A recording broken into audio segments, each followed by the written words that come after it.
Zaka Jacob, the Union Cabinet today accepted the recommendations made by the Ram Nath Kovind Committee on One Nation, One Poll. The rationale and the logic for having One Nation, One Poll is simple. In a country as vast as India is, we have either general elections or some state assembly election virtually every 6 months, as a result of which the government machinery, whether it's central government or state governments, are focused on polls from time to time when they should be focused on the issues of governance that affect the people.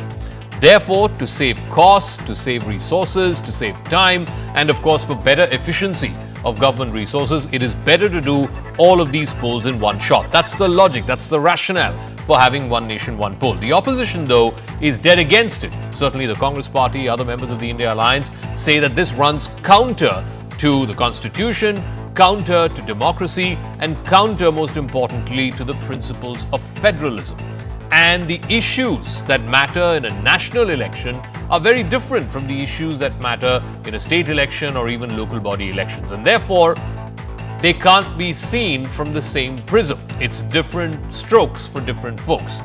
But here's what the brass tacks is. This is what it boils down to.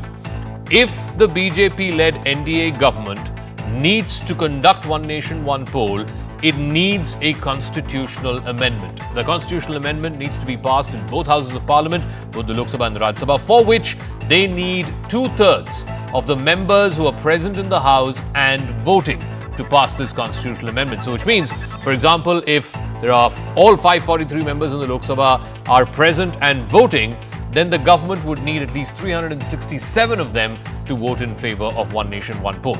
That's just for Lok Sabha and state.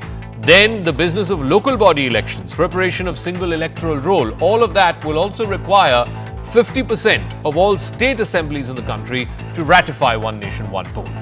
Given the BJP's reduced mandate in the 2024 general elections, can they realistically implement One Nation, One Poll?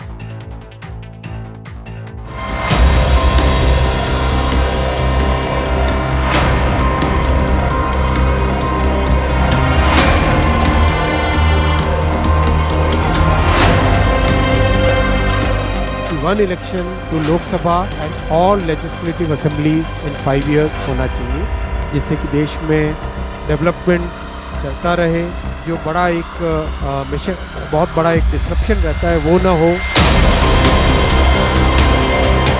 Cabinet की मंजूरी एक स्वागत योग्य निर्णय। बार बार जो थोपे जा रहे थे चुनाव, उससे देश को निजात मिल पाएगा।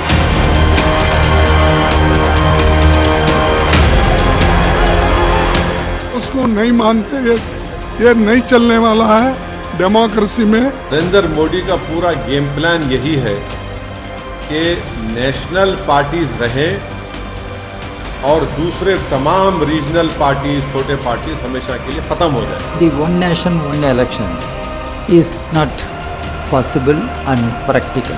जो भाजपा चुनाव से डरती है, जो भाजपा महाराष्ट्र में चुनाव हरियाणा और जम्मू कश्मीर के साथ नहीं ले सकती, जो भाजपा हमारे महाराष्ट्र में लगभग 30 शहरों में चुनाव नहीं ले सकती, वो ही अभी वन नेशन वन पोल के बारे में बात कर रही है, तो जोक हो गया।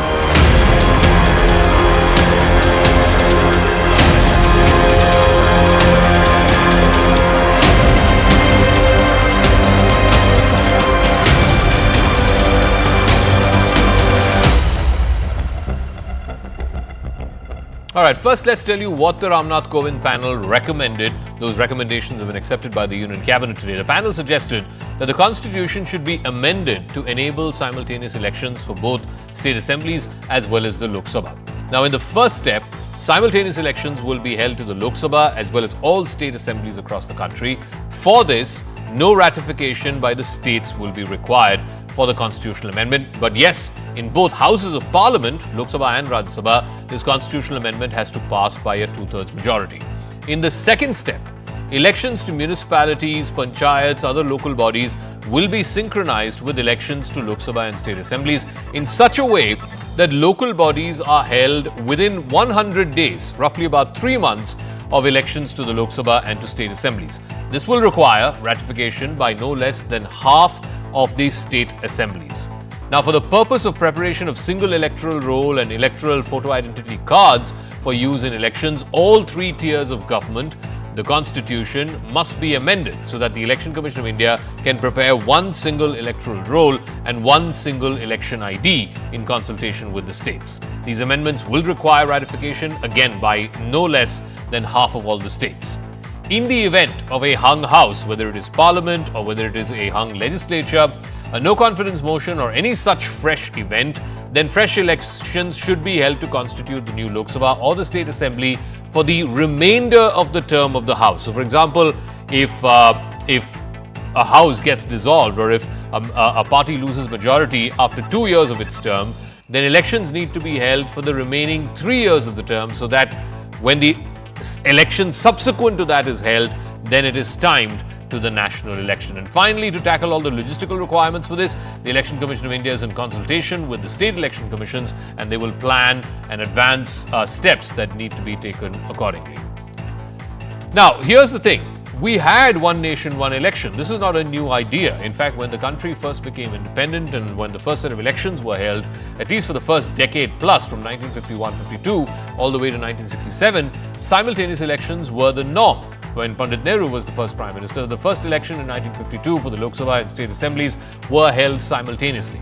Simultaneous elections then continued in India for at least a decade and a half, all the way from 1952 to 1967. Then there were internal conflicts in the Congress party which led to the split of the Congress party. There was an Indira-led minority government, helped of course by the DMK and the left, and of course there was the Congress O. Indira Gandhi then dissolved the Lok Sabha and called for early elections in 1971 on the slogan of Garibi Hatao. She severed the national and state polls. They were held separately. There was also extensive use of Article 356, which is President's rule, in several states in the 60s, 70s, all the way through up to even the 90s, and that prompted multiple midterm elections.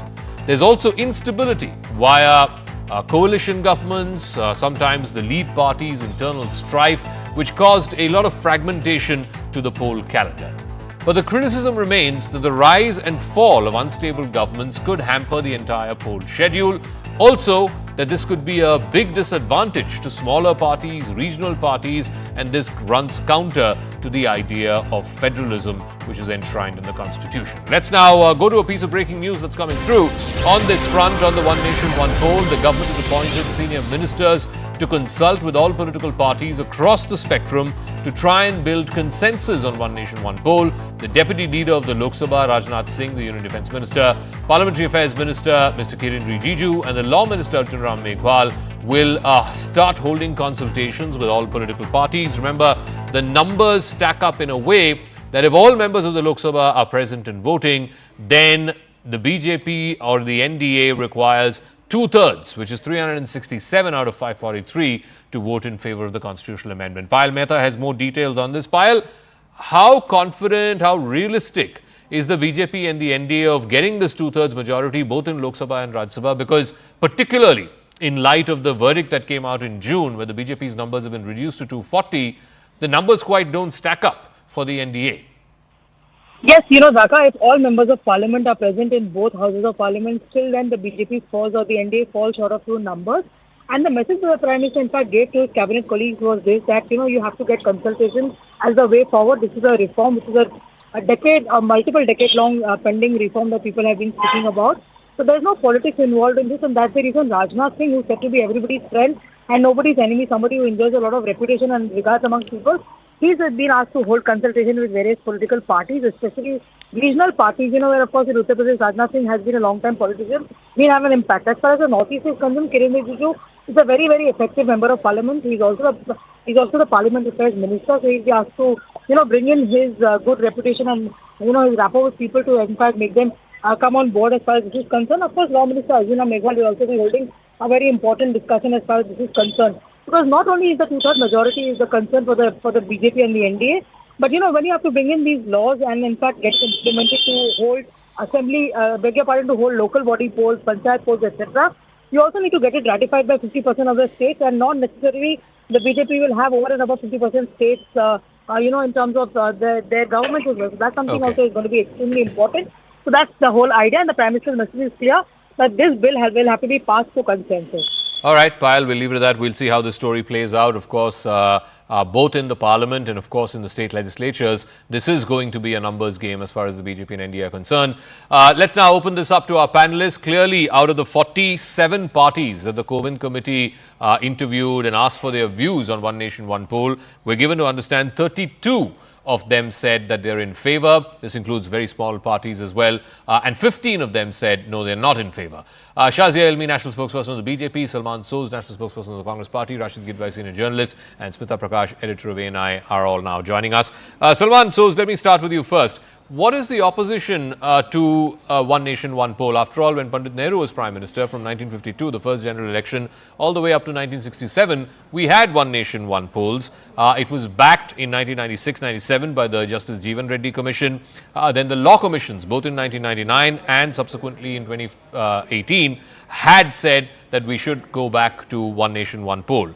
Why is the Congress Party, why is the India Alliance opposed to it when Pandit Nehru won 3 elections, which were simultaneous elections? Zaka, I'll only talk about the India Alliance now and where the country is today.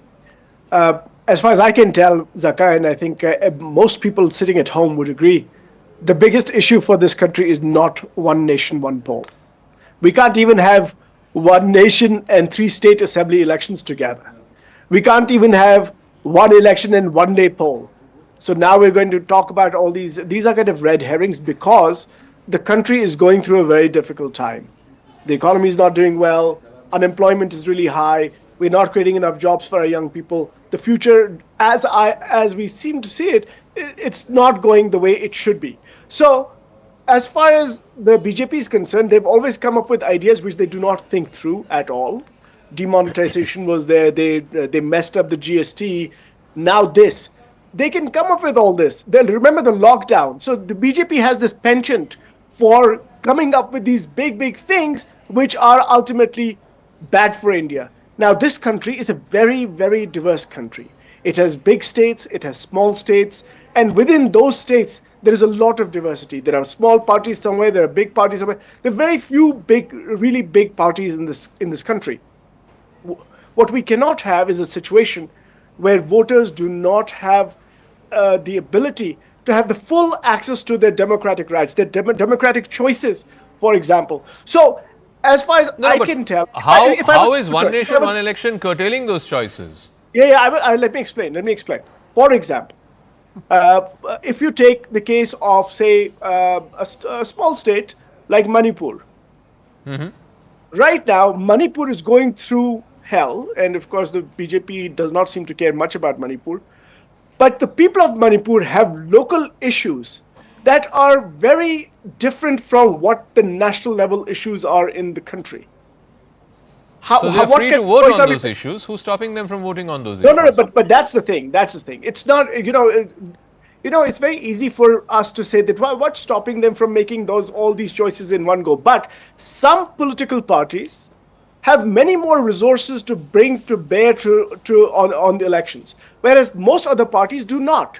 Okay. So we're going to create an asymmetry. So you are saying it's not going to be a level playing field. Some parties have more access to money and resources and so on. Okay, quickly, 10 seconds. I've got 3 other panelists waiting, please. And I think it is a wonderful thing for our people to be able to hold the feet of politicians to the fire by getting them to come for assembly elections, getting them to come for parliamentary elections, getting them to come for So you're basically saying it's a built-in mechanism to keep them in check because every 2 years they have to come back to you. Okay, let me ask Shazia Elmi this. Shazia Elmi, the biggest hindrance to One Nation, One Poll, as we've seen in the last few weeks when the Election Commission declared dates for Haryana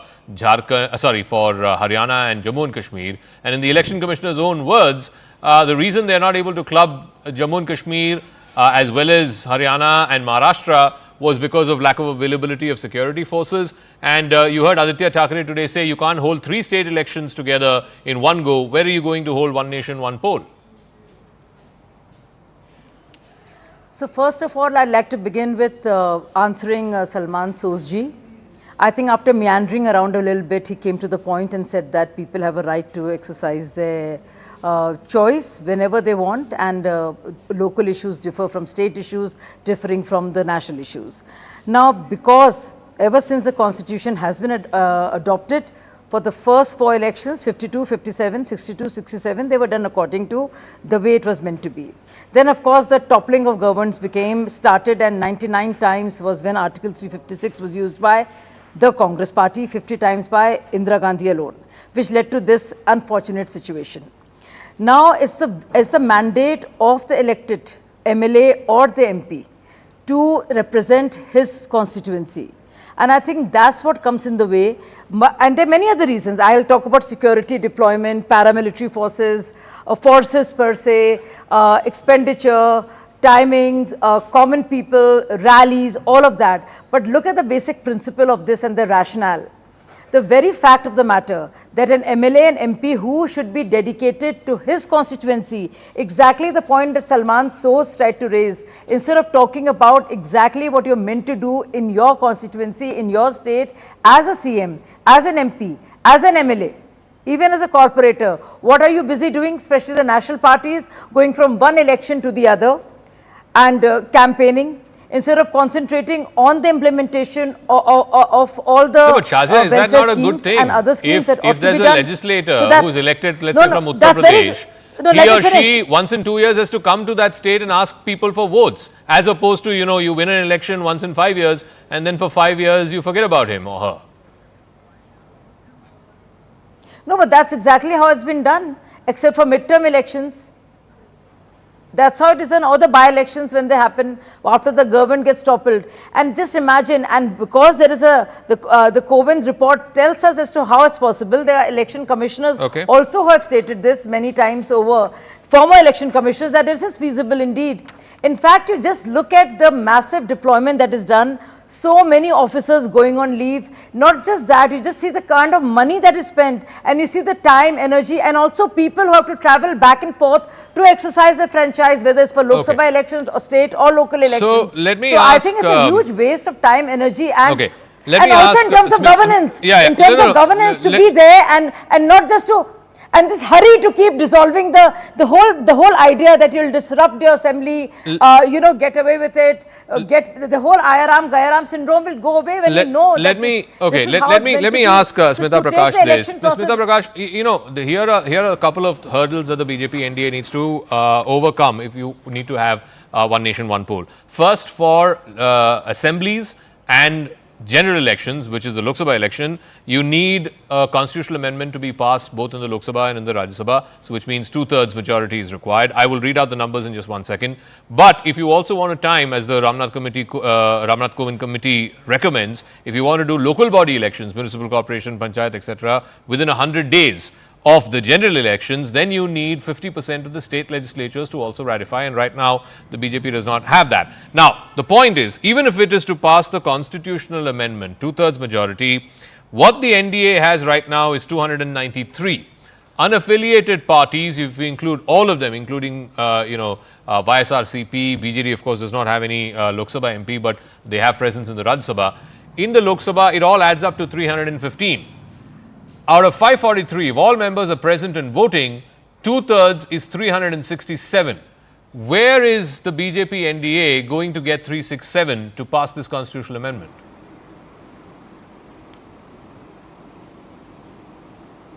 Right.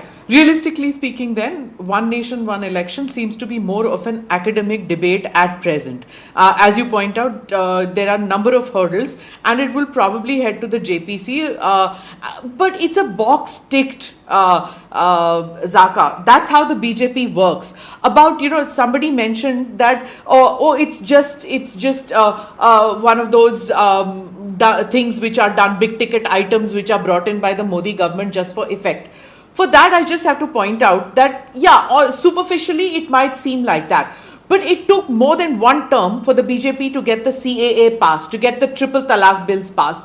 It took more than 9 years of second term, for the Ayodhya temple to be built, and decades, by the way, on the job to get a consensus going on the temple. Article 370 abrogation, it took 8 years of the Modi government, but it happened, right? So this is how the Modi government works. It starts something, it's a debate, it might happen, it may not happen in the first term, second term, third term. That's how they begin. Having completed 100 days in office of the third term, it's going about delivering on the business of what promises it kept. One nation, one election is not part of term 3, by the way. It started in term 2. The panel was set up in the earlier one. Now the NDA has won the election. It will work towards fulfilling its promises. Whether it happens in this term or doesn't happen, it will get the ball rolling. Administrative and electoral reforms are part of that agenda. I mean, these reforms are aimed at improving governance, it's at simplifying, as Shazia pointed out, electoral processes to make it more efficient, cost effective, enhance transparency. No, but Smita, that's the point that Salman was making. That streamline it, and of course the cost. That as you said, if it's not realistic, if they don't have the numbers to get it passed, then is it not just a red herring? That's the point he's trying to make, and the opposition is trying to make. No, I get that. That is why now there is another panel which is going to go and have discussions with them, because they don't have the numbers to steamroll it. But that doesn't mean they put it in the thanda basta, as they say, put it in the back burner. It is something which is part of their agenda, and the Modi government has become extra sensitive in the past 100 days that because they don't have the numbers, they don't want to be seen as policy paralysis government, as was seen with the UPA too. So they don't want that stigma of policy paralysis. So they're going to push forward with their policies and their agenda. Whether that fructifies or not immediately is for everyone to see. Okay, so Rashid Kidwai, here's the thing. There are countries around the world who have simultaneous elections. I just want to list out a few examples. South Africa, national and provincial elections happen once every 5 years.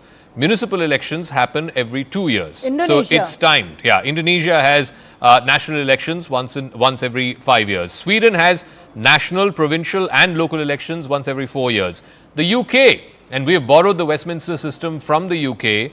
The UK since 2011 has a parliament term which is fixed.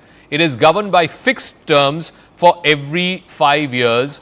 From 2011 onwards, which is why in the last term you had as many as 5 conservative prime ministers, but the term was fixed.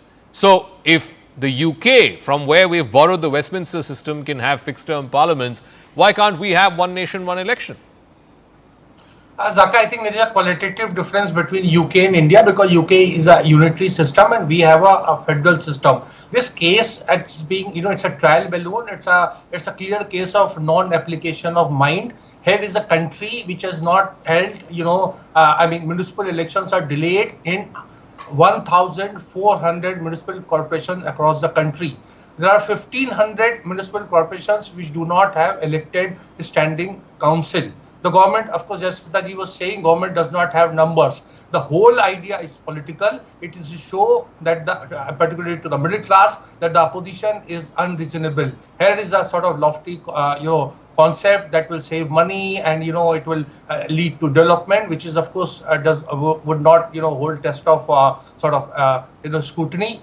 To show that opposition is unreasonable. So the government is coming up with a good idea. To say that government will go for consensus building and hold consultation is also bizarre. Here it comes at a time when leader of opposition is threatened and, with dire consequences, with things that are totally anti, so I would say civility or so, and the government of India remains, totally, mute spectator. But Rashid, can I flip that argument? Could it also be, Rashid, that, at the end of the day, yes, there are diminished numbers. The BJP NDA will have to do a lot of push and pull and bargaining with some opposition parties, at least if it needs to get these bills through.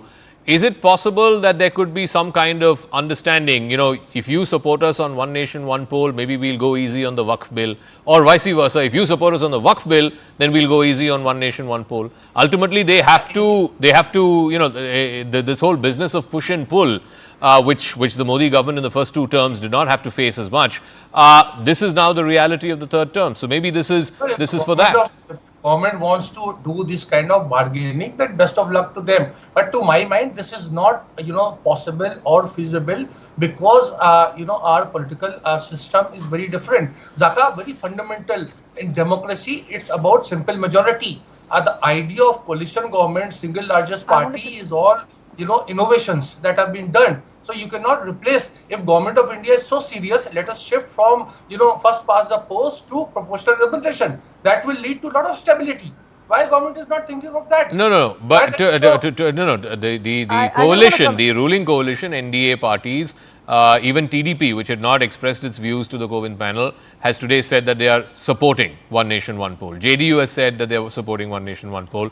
So almost all the parties in the NDA, which is the governing coalition, they have said that they are in support of one nation, one poll. Zaka, let me complete. See, this is a today's position. You see, tomorrow if JDU and TDP, decide to withdraw support, what will happen? No. Obviously, the government falls. I mean, if they withdraw support, the government falls. What will happen? What happens to? Point is this, that despite all the numbers of the NDA, they are still about 70 short of what they need to pass this constitutional amendment. But be that as it may, that's a question of math. That's a question of political give and take. I am fundamentally asking about the value of Shazia, 1 second. The value of having one nation, one poll. Salman Soz, economic costs. The elections force government machinery to shift focus from what is their regular duty, which is the welfare of tens of millions of people. It costs millions of rupees and also man hours, which are not charged to the election budget. It has to ultimately come from the Government of India's budget. Policy paralysis, model code of conduct. If you're going to have a model code of conduct every 6 months, then it affects the ability of governments to function. No new significant policy can be announced or executed during model code of conduct. Not just model code of conduct, which comes once in 5 years for the general elections, because model code of conduct happens every time there's an assembly election as well, and therefore, from time to time you're impaired by that. And of course, the major cost of deploying security forces and transporting them every time there is a new election. You come from Kashmir. 3 phases. Today, 24 seats went to polls. I think next phase, 18 are going to polls. If we had one nation, one election, the whole state will go one shot along with the Lok Sabha. Well, we'll see about that, Zaka, but all these issues of cost and other things, people have already written a lot about this, including, by the way, very senior members of the Election Commission who said that these costs are not prohibitive. This is just another red herring. But let me come to a different point, Zaka. If the government was really serious about having discussions with the opposition on this, consultations, first they go to the cabinet, clear it, and then they come to us, they should not be speaking about killing the leader of the opposition. That is not the way to come to talk to the opposition. That is what some of the leaders have been saying about the leader of the opposition, that they'll cut his tongue, may his fate be the same as late Indira Ji's fate. That is, this is not how you talk to the opposition. If they think that this is the way they can talk to the opposition, they're still living in the pre-2024 world. Shazia, 1 second. Let him finish his point and then I'll come to you. Let me just finish. So, this, by the way, the last time, and people should remember, the last time they did some sort of an electoral reform, they brought in the electoral bond scheme, which the Supreme Court struck down because it was one of the most corrupt things that has happened in independent India's history. We will not be going down this path no matter what happens, because first the BJP Salman, if it's about obnoxious things that have been said about a leader of your party, equally obnoxious things have been said about the Prime Minister, but that's not the subject. That's not the subject matter. That's not the subject matter of tonight's debate. Let's stick to the subject matter of tonight's debate. So Shazia Ilmi, please answer Salman Soz's point. If you were serious about getting the opposition on board, 1 second, Salman, 1 second, please. Shazia Ilmi, if you were serious about getting the opposition on board, you should be talking to them. You've constituted a committee under Mr. Rajnath Singh post facto. You don't do that. You speak to the opposition, build their consensus, and then bring the bill before the cabinet. So first of all, I mean, Salman Soz spoke about everything else but the point. And of course, I don't want to remind him about Pawan Khera and Modi Teri Kabr Khudegi and Chaukidar Chor Hai, for which Rahul Gandhi was rapped. Knuckles were rapped and by the Supreme Court, none less than that. And many other horrible things, जो Hitler की चाल चलेगा वो Hitler की मौत मरेगा, said by Subhokant Sahai and many others. Let's not even go there. First of all, let me correct a few people here. So the structure we have in India is federal in nature with very strong unitary character. We know that. So it's quasi-unitary, quasi-federal, and we've taken from other constitutions. That's one.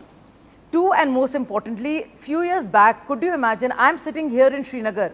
Salman and I have been sparring every day at Dal Lake. Could you imagine, and this is only BJP's vision and manifesto, and even this time one nation, one poll is part of a manifesto, by the way. Could you ever imagine that the Article 370 would be abrogated? That there would be a Ram temple, that there would be 33% reservation for women. So it's with dogged determination and perseverance that we follow ideas.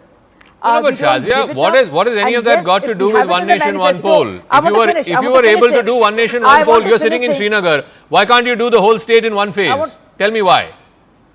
I'm just saying that all these things were not possible. But it's possible, one can see that, and nobody could imagine. Just like people can't imagine the one nation, one poll can happen. So BJP has taken very bold, decisive steps. It doesn't give up easily, and because it's part of the manifesto, it has to be discussed in the cabinet meeting. Only then will we work on building consensus. And we've just announced a list of people and a team of people who will work on building consensus on the issue. Okay. It doesn't have to happen tomorrow, but we will work on it, and that is our mandate. And I think it's so important because instead of doing everything else but being true to your constituency and expressing the will of the constituent that you are representing, that is a constitutional mandate of every elected legislator. Smita Prakash, here's the thing, that because the political reality, the numbers are diminished for the BJP, it's at 240 and not at 303.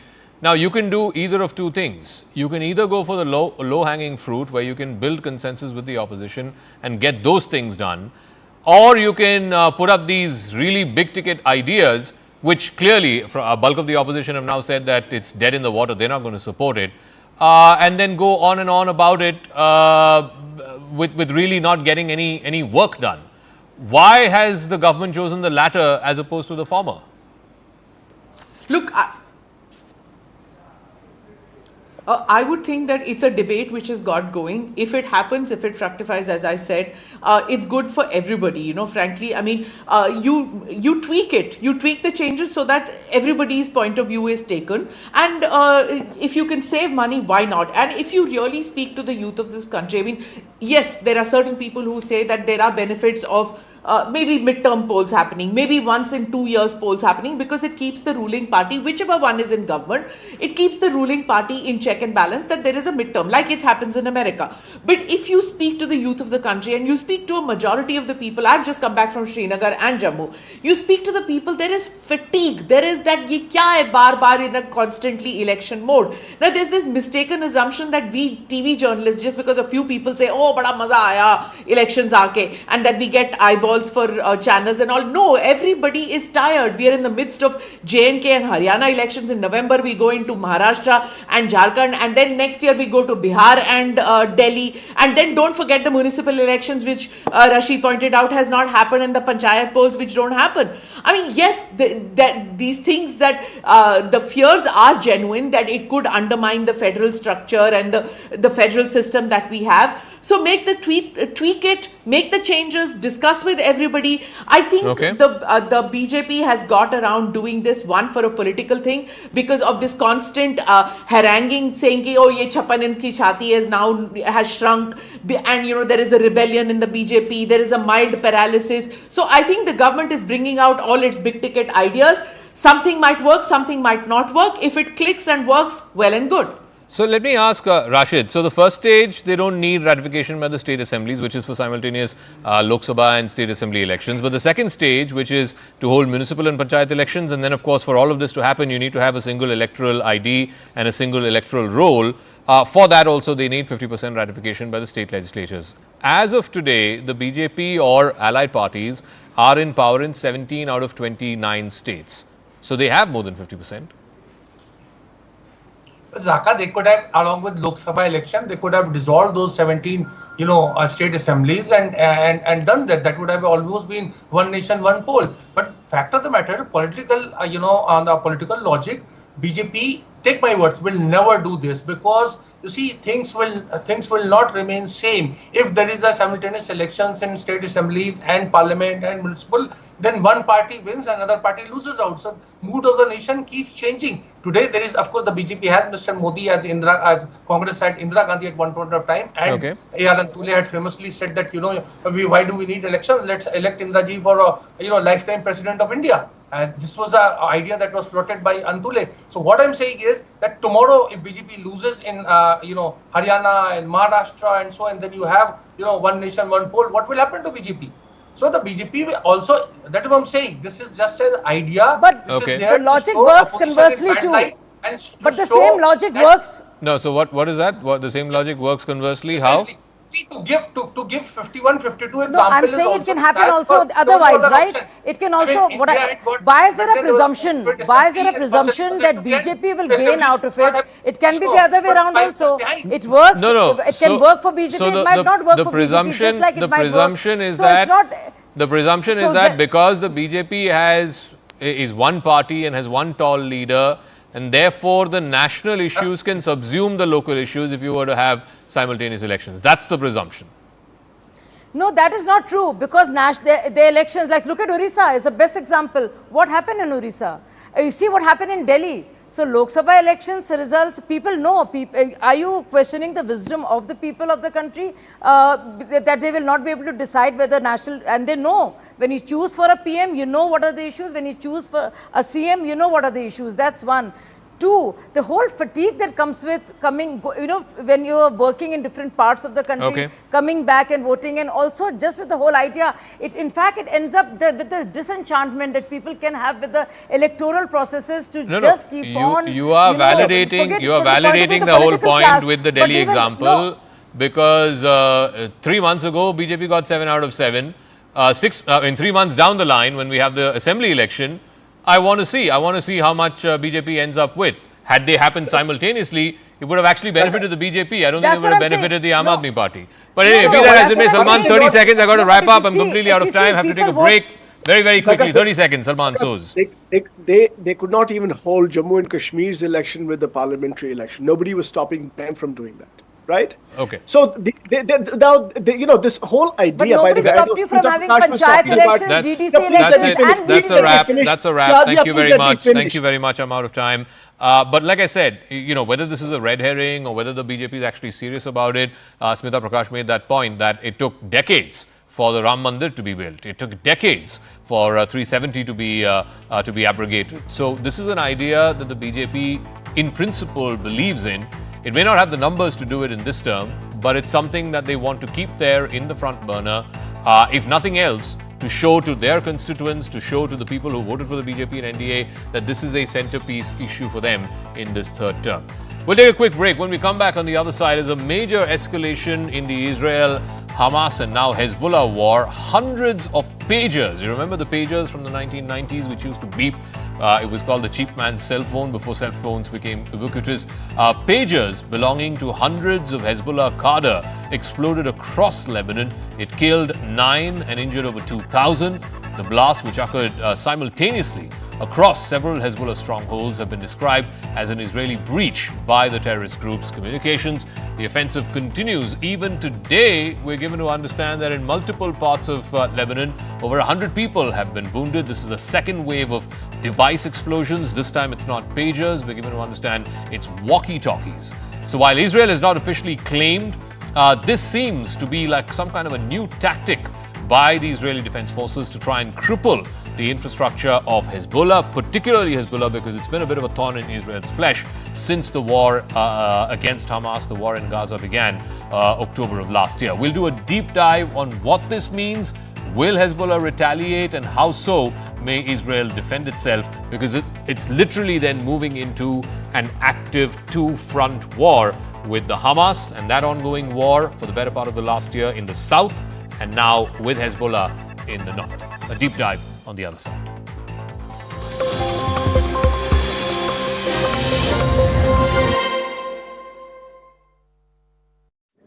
from different places, and we will keep getting you more updates. Now, as far as Jammu region is concerned, what's very important to point out here is the ask from the Kashmiri Pandits. They are seeking action on long-standing issues. And they're saying that we want now the government to walk the talk. They want urgent action on their long-standing issues. Obviously, you know, employment is also another area which is of very big concern. Ishan Vani, my colleague, is also going to be getting us all the updates. He's been tracking the developments from Kashmir region. In fact, he just is getting us this report from Bij Bihara, which is Mufti's bastion. Her daughter, in fact, is also going to be contesting. It's her first political battle.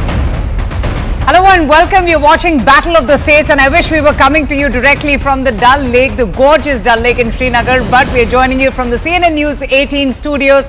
We're covering the big elections, the Jammu and Kashmir elections. It's a historic one. It's a very important one, and we're also, you know, tracking the developments, people coming out in huge numbers to cast their vote. In fact, there's a lot of enthusiasm among the voters as well. So a warm welcome to all our viewers. Voting has kick-started in this historic Jammu and Kashmir election in Phase 1 today. Remember, the state is going to poll in 3 phases, and today is the first phase. It marks the first assembly election since Article 370 was abrogated and was revoked in August 2019. This vote is a key test of the government's policies ever since that big change had taken place.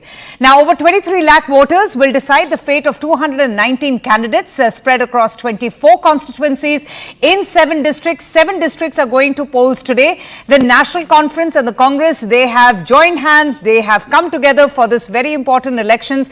The National Conference, in fact, is contesting 51 seats and the Congress Party 32. There was a lot of negotiation, a lot of back and forth. Omar Abdullah also saying that it wasn't really something that was very settling to come together, but compromises have been made, with the Congress getting 32 seats to contest from. 5 seats will also see, quote unquote, a friendly contest between these two important parties between them. BJP, meanwhile, is going to be focusing on gaining ground in Kashmir, where it has really struggled in the past. And that's going to be very important because there's been a lot of change in Kashmir as well ever since the abrogation of Article 370 has happened. Most significant one is the sharp decline in the stone pelting incidents. Now, what's really going to be a worry is the banned Jamaat-e-Islami, which is also participating in these elections. So that's the big one coming in, an update that we're getting you. All right, now let's tell our viewers a little bit more about what is in store in these elections. And we're going to be playing these graphics for our viewers just to give you a good sense. Look at these beautiful shikaras. We've got our shikaras to tell our viewers, you know, about the importance of not just the shikaras, which is such an important thing for Srinagar and all those, you know, who have been going to Srinagar ever since the application of Article 370. Tourism, in fact, has seen a massive increase and people have enjoyed these shikaras. So assembly polls happening after a decade, after 10 long years in the state of Jammu and Kashmir. First elections post the application of Article 370, and, you know, right now, what's really important is that there is heightened terror, because we have seen an uptick and surge in terror-related activities, which has been very concerning for the security forces, especially in the Jammu region because of the tough terrain, the forested area. So the militants, you know, they have changed their tactics and they are adopting various means to try and disturb the peace in the state of Jammu and Kashmir. So polls are happening amid renewed terror incidents. You have 24 of the 90 seat that is going to vote today. So all in all, there are 90 seats, and this election in Jammu and Kashmir is going to happen in 3 phases, as I had said before. The first phase happening today. 24 seats are going to poll, 16 seats in the valley, 8 in Jammu region. So 16 seats are going to polls today in the valley, which is extremely significant. And then you have 1.23 lakh first-time voters in phase 1. What is going to be very important is the youth participation. That is something that is going to gain prominence. Just how many youth or youngsters are coming out, jobs, unemployment, those are some very big issues. And also development. You have the BJP who have been stressing time and again not to vote for separatism, to vote for peace, prosperity, for security and for jobs. for livelihood in the state. So that is something that the BJP has been stressing on. You have the National Conference and the Congress Party who want to go back. They are vowing to restore full statehood to Jammu and Kashmir. In fact, they're saying that they'll bring back Article 3.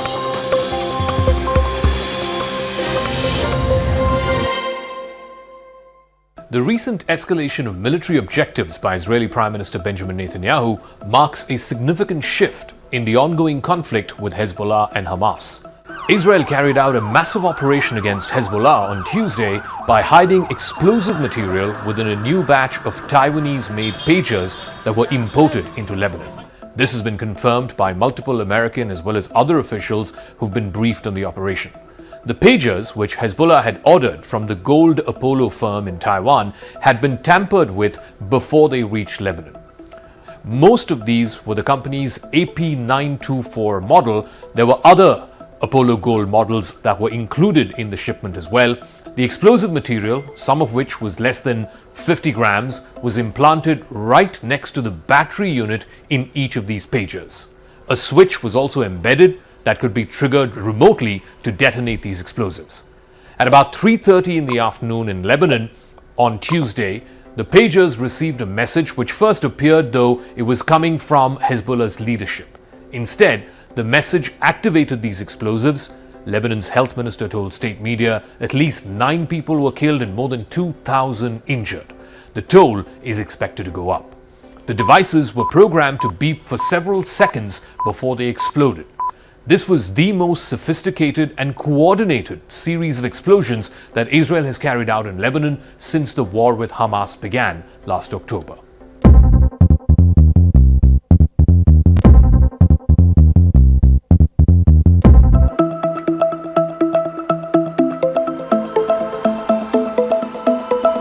On the 17th of September, Netanyahu announced that one of Israel's war goals is to facilitate the return of residents to the northern communities. Now, these are the communities which have been living along Israel's northern border with Lebanon. Over the years, they have been evacuated because of persistent cross-border attacks from Hezbollah, which is an Iran-backed militant group. This decision was made during a late-night security cabinet meeting, and it reflects the urgent need to address the humanitarian crisis facing tens of thousands of displaced Israelis. The conflict intensified following Hamas's assault on southern Israel in October last year, which led to a broader military engagement involving Hezbollah in the weeks and days that followed. Since then, Israel has faced almost daily confrontations with Hezbollah along its northern border. These hostilities have resulted in significant casualties on both sides, and it has forced many residents out of their homes because of the constant rain of rocket fire. Israeli Prime Minister Netanyahu's updated war goals aim not just to reclaim the territory there, but also to restore normalcy for those who have been displaced. The Israeli government estimates around 60,000 residents have been displaced from the northern towns, which have suffered extensive damage during the ongoing rocket attacks. The Prime Minister's office also emphasized that enabling these citizens to return is now a priority within their military strategy against Hamas. Defense Minister Yoav Gallant has been vocal about the need for military action as the only viable solution to secure the northern border. He said that the window for an agreement with Hamas is closing, indicating that any diplomatic efforts with Hezbollah are becoming increasingly futile. Gallant's remarks come amid discussions with US officials about potential military operations that are aimed at stabilizing the northern border. He's also conveyed as much to America's envoy to the Middle East and one of the chief negotiators, Amos Hochstein. The US and its partners are worried that any direct military action against Hezbollah would lead to a wider Middle East war. Yoav Gallant's recent outspoken comments also raise questions about his own future within Netanyahu's cabinet. There is speculation running rife that Netanyahu is intent on replacing Gallant because of some of the comments that he's made about military actions in the recent days. This potential shift in the defense minister, virtually the person who's leading the military charge against Hamas and now increasingly Hezbollah, that could seriously impact Israel's defense strategy and also its internal politics. Remember, public opinion remains unfavorable to Netanyahu, with rising military casualties and, more importantly, the inability of Netanyahu's government to force Hamas to release the remaining hostages. The almost weekly protests against Netanyahu's government have only intensified in the last few months as the conflict drags on and the possibility of a ceasefire looks bleaker. Netanyahu is eager to get rid of Gallant to ensure the stability of his governing coalition. And if that requires appointing a defense minister who is a total novice and moving towards the threshold of all-out war and foregoing the hostages, that is a political sacrifice or a political gamble that Netanyahu is willing to play. The announcement has drawn varied responses from regional players as well as international observers. Hezbollah has indicated that it might reconsider its position if a ceasefire in Gaza were to be established. That would, of course, complicate Israel's military calculus. Meanwhile, US Secretary of State Antony Blinken is on a visit to Egypt this week. He has highlighted the ongoing international efforts to mediate a ceasefire, but the negotiations have been stuck for the last few months now. There is no clear progress in the negotiations involving Israel, Hamas, and various mediators like Egypt and Qatar. Returning to the question of repopulating the northern areas, returning the residents to northern Israel, that still poses significant risks, both in terms of immediate security and long-term stability. The decision to facilitate the return of displaced individuals, while it's politically motivated, must also contend with the reality of the ongoing hostilities on the ground. The most pressing concern is the continued cross-border attacks by Hezbollah. Despite the Israeli military's best efforts to try and push Hezbollah back and its capabilities, the group has in fact significantly enhanced its military arsenal. The last time Hezbollah and Israel went to war was way back in 2006. This time, it's a different entity that Israel is having to deal with. The terror group now boasts of over 120,000 standoff weapons. This capability raises fears that returning the residents to the northern areas, they could be exposed to daily rocket attacks or other forms of violence. Hezbollah, in fact, has shown a willingness to target both military and civilian sites in northern Israel. Reintegrating the residents into the northern communities could also inadvertently provoke further escalation, like what we are seeing in the West Bank right now.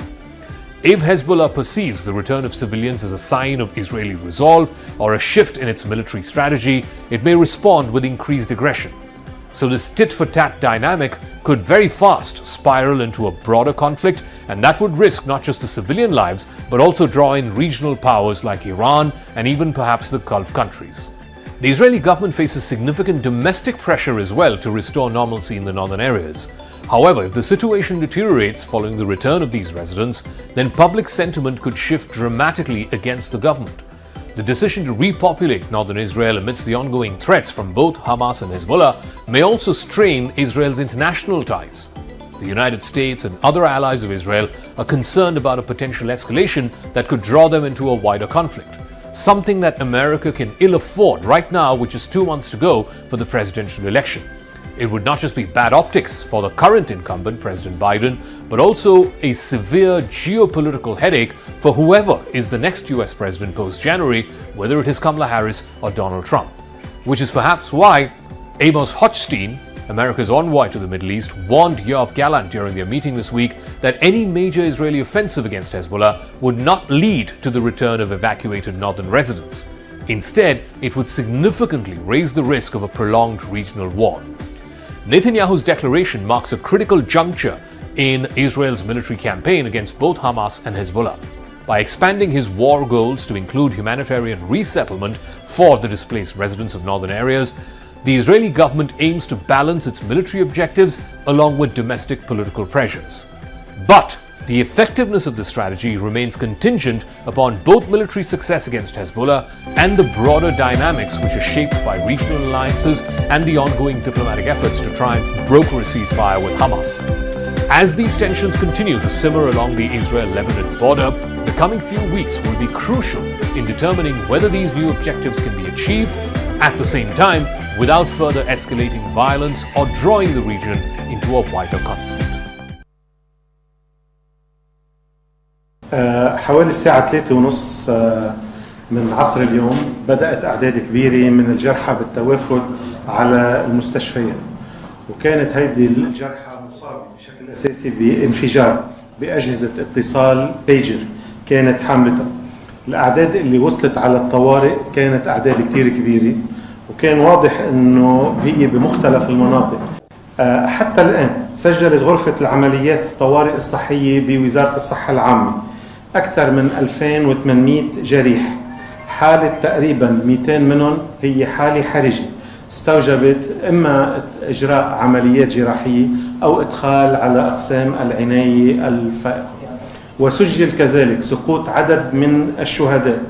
العدد هلأ 8 شهداء بما فيهم طفلة عمرها 8 سنين بالبقاع.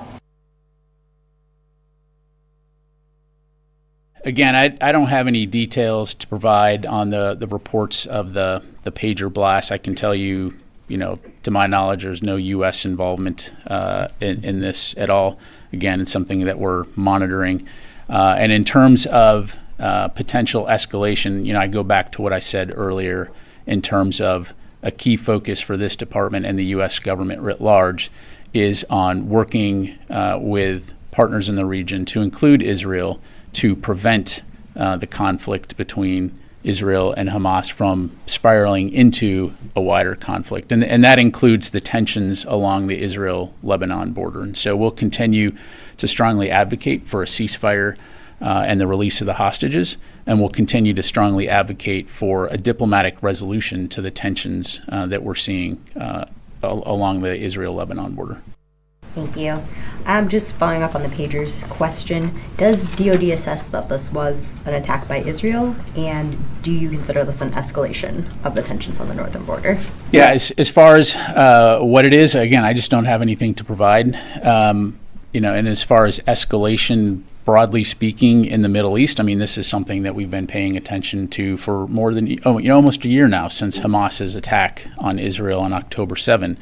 And so we've been very, very focused. The Secretary's been very, very focused on ensuring that that the tensions in the region do not escalate into a wider regional conflict. And as I highlighted at the top, that's something that continues to stay top of mind.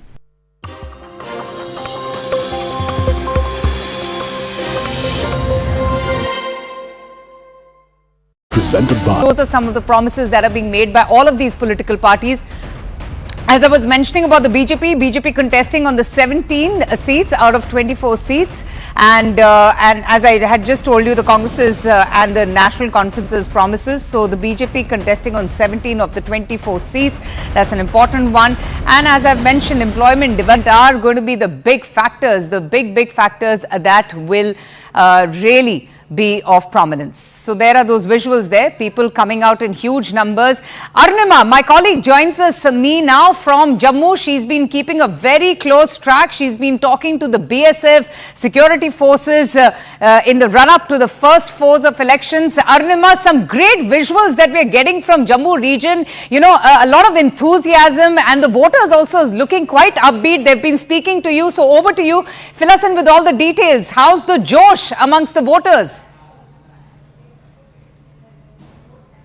Well, unfortunately, we have lost Arnima. We'll just get back to her, but just take a look at all these visuals coming in now from different places, and we will keep getting you more updates. Now, as far as Jammu region is concerned, what's very important to point out here is the ask from the Kashmiri Pandits. They are seeking action on long-standing issues. And they're saying that we want now the government to walk the talk. They want urgent action on their long-standing issues. Obviously, employment is also another area which is of very big concern. Ishan Vani, my colleague, is also going to be getting us all the updates. He's been tracking the developments from Kashmir region. In fact, he just is getting us this report from Bij Bihara, which is Mufti's bastion. Her daughter, in fact, is also going to be contesting. It's her first political battle. Hello and welcome. You're watching Battle of the States, and I wish we were coming to you directly from the Dal Lake, the gorgeous Dal Lake in Srinagar, but we're joining you from the CNN News 18 studios. We're covering the big elections, the Jammu and Kashmir elections. It's a historic one. It's a very important one, and we're also, tracking the developments, people coming out in huge numbers to cast their vote. In fact, there's a lot of enthusiasm among the voters as well. So a warm welcome to all our viewers. Voting has kick-started in this historic Jammu and Kashmir election in phase 1 today. Remember, the state is going to poll in 3 phases, and today is the first phase. It marks the first assembly election since Article 370 was abrogated and was revoked in August 2019. This vote is a key test of the government's policies ever since that big change had taken place. Now, over 23 lakh voters will decide the fate of 219 candidates spread across 24 constituencies in 7 districts. 7 districts are going to polls today. The National Conference and the Congress, they have joined hands. They have come together for this very important elections. The National Conference, in fact, is contesting 51 seats and the Congress party 32. There was a lot of negotiation, a lot of back and forth. Omar Abdullah also saying that it wasn't really something that was very settling to come together, but compromises have been made, with the Congress getting 32 seats to contest from. 5 seats will also see, quote unquote, a friendly contest between these two important parties between them.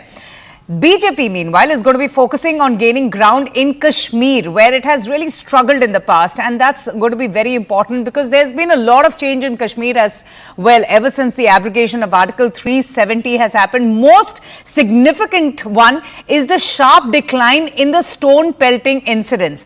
Now, what's really going to be a worry is the banned Jamaat-e-Islami, which is also participating in these elections.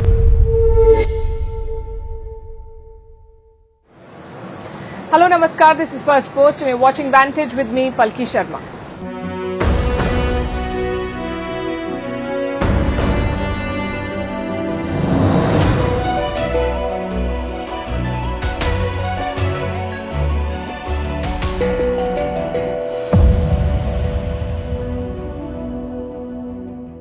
We're coming to you from Colombo today. Sri Lanka is holding its most important election since the 2022 economic crisis.